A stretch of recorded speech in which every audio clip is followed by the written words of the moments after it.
Oscar, dirias que as escolas e modelos de psicoterapia estão de facto a evoluir no sentido da integração? Não sei, eu gostaria que fosse do desaparecimento. Não é? Portanto, se a integração significar desaparecimento, seria bem-vindo. Eu acho, aliás, só caminharão para a integração se for um desaparecimento enquanto modelos de escolas, não é? Sim, sim. Não se justifiquem como modelos de escolas, não é? Mas nós vimos esse paradoxo, não é? Que o movimento integracionista deu lugar a ainda mais modelos. Mais modelos, exatamente, porque integracionismos de primeira, segunda, terceira ordem, portanto, depois integracionismos. Aliás, há uma coisa curiosa, mesmo até em termos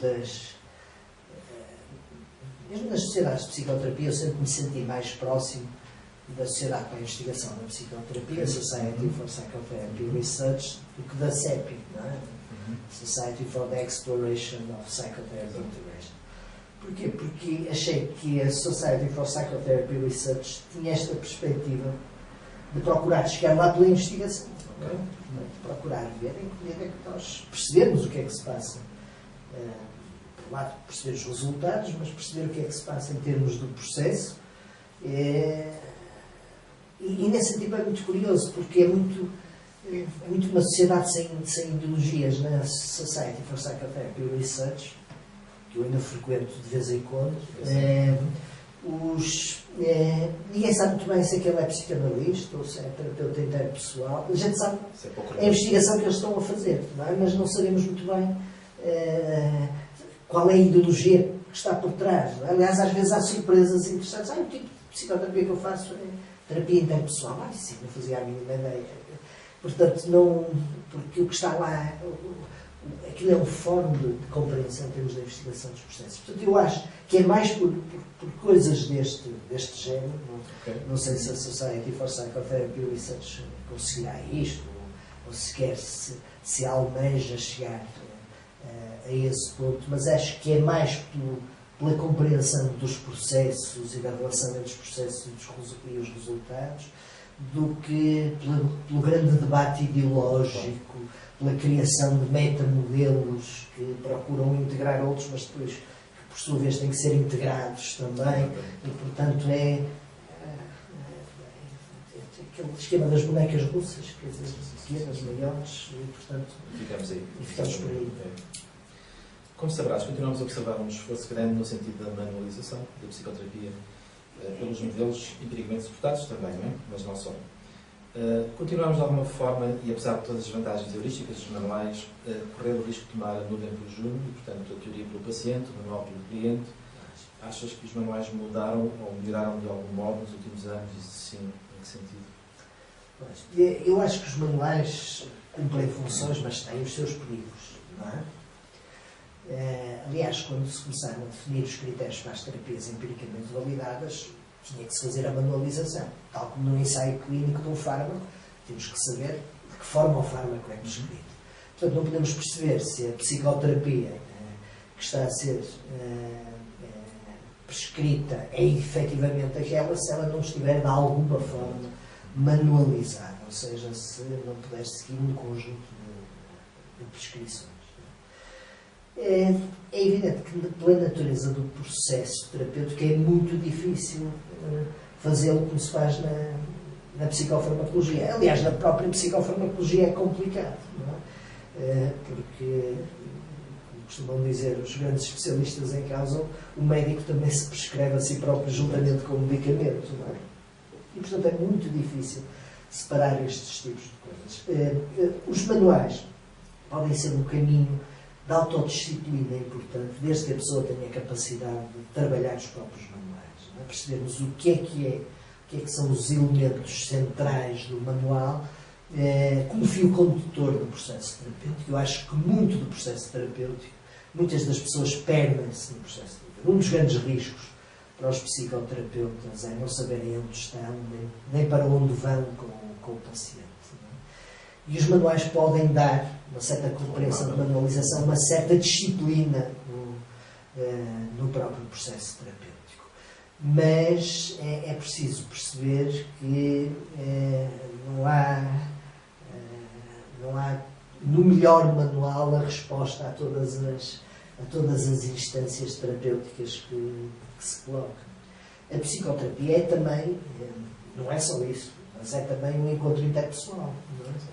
E o processo interpessoal da psicoterapia é também uma fonte de mudança dos próprios processos do paciente. Não é? E a forma como o terapeuta está capaz de jogar isto no próprio momento terapêutico é dificilmente manualizável. Portanto, para dar uma resposta, procurando ser o mais simples a uma questão que é de facto de grande complexidade, eu diria que os manuais foram importantes, continuam a ser importantes e serão ainda mais importantes à medida que nós percebermos a especificidade do nosso trabalho terapêutico, mas é preciso ter cuidado porque nem tudo é redutível ao manual. Aqui, como na mais sistemática cirurgia. Exatamente. Em 2005 publicaste com o Larry Beitler um volume sobre métodos de seleção de tratamentos. É esta a tua perspectiva do que poderá ser a integração e a escolha de métodos de intervenção clínica ou uma das perspectivas? Embora eu acho que ainda fica um pouco aquém, não é? Evidentemente que não estou capaz, que a ideia é que eu estivesse capaz de fazer melhor do que aquilo, mas o que eu acho, nesse livro nós trabalhamos essencialmente os métodos de seleção sistemática do tratamento em função de características específicas, de variáveis específicas dos pacientes. Não é? Como sabes, isso não é um processo que tem a ver de alguma originalidade da minha parte, é um processo que o próprio Larry Beitler lançou e que eu acho que foi importante.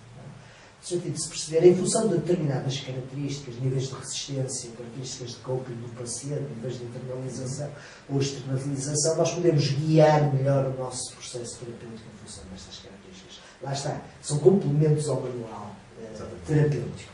No entanto, isto não é só isso. Não é? Nós não lidamos só com pessoas, lidamos com os problemas que as pessoas têm. E isso falta ainda muito nesse livro, e esse é o trabalho que eu gostaria de poder fazer no futuro.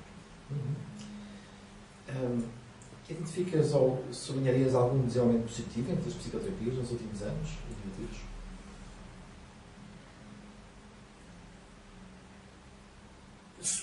Começaria pelos negativos, não é?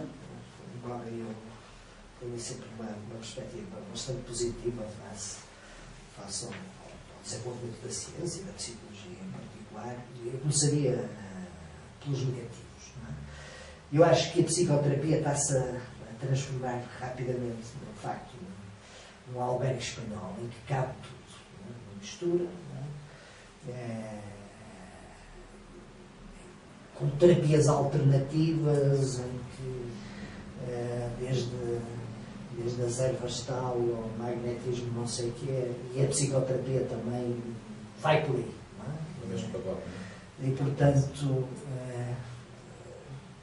aquilo que eu chamaria um movimento light da psicoterapia. Portanto, assiste-se muito ao movimento light da psicoterapia. Isto corresponde até a uma certa vulgarização. Um dos grandes inimigos da psicologia, em geral, e da psicoterapia em particular, penso que é este excessivo protagonismo que nós ganhamos na comunicação social. Não é? Quando alguns de nós começamos a trabalhar, não sabiam o que era a psicologia, sequer. Tínhamos que fazer esforço sequer para as pessoas perceberem que existíamos. Não é? E hoje em dia temos que fazer esforço para ter algum anonimato. Não é? Porque recebo todos os dias na minha universidade telefonemas de jornalistas que querem que eu opine desde o corte do 10% nos salários até ao desaparecimento de uma criança, não é? E, portanto, qual é a resposta que nós temos a este? Portanto, tudo isto levou com que as pessoas aparecessem com soluções fáceis, com ideias rápidas, com prescrições, e desmultiplicou também um conjunto de vale tudo em psicoterapia, de coisas pouco fundamentadas em termos psicológicos, já nem falo em termos neurobiológicos, mas sem qualquer fundamentação científica. Portanto, este eu diria que que é o aspecto mais negativo. Não é? No aspecto mais positivo, eu diria que as próprias comunidades de saúde mental começam a reconhecer, como todos os campos profissionais, que é difícil ter ações benéficas nas áreas da saúde mental sem ter uma ação psicoterapêutica. O exemplo claro, eu faço muito esse tipo de trabalho de formação de internos de psiquiatria, é nos internos de psiquiatria, por exemplo. Eu penso que nota-se nesta nova geração de psiquiatras, que é uma geração cada vez mais fundamentada cientificamente também, nas neurociências, mas que isto lá está, a par disto aparece o reconhecimento da importância das variáveis psicológicas. E como isto é determinante nas próprias práticas da saúde mental. Portanto, eu diria que o reconhecimento da importância da intervenção psicológica no domínio da psicopatologia e da saúde mental em geral é o aspecto positivo e a potencialidade que nós temos para o desenvolvimento deste tempo no futuro. Muito bem.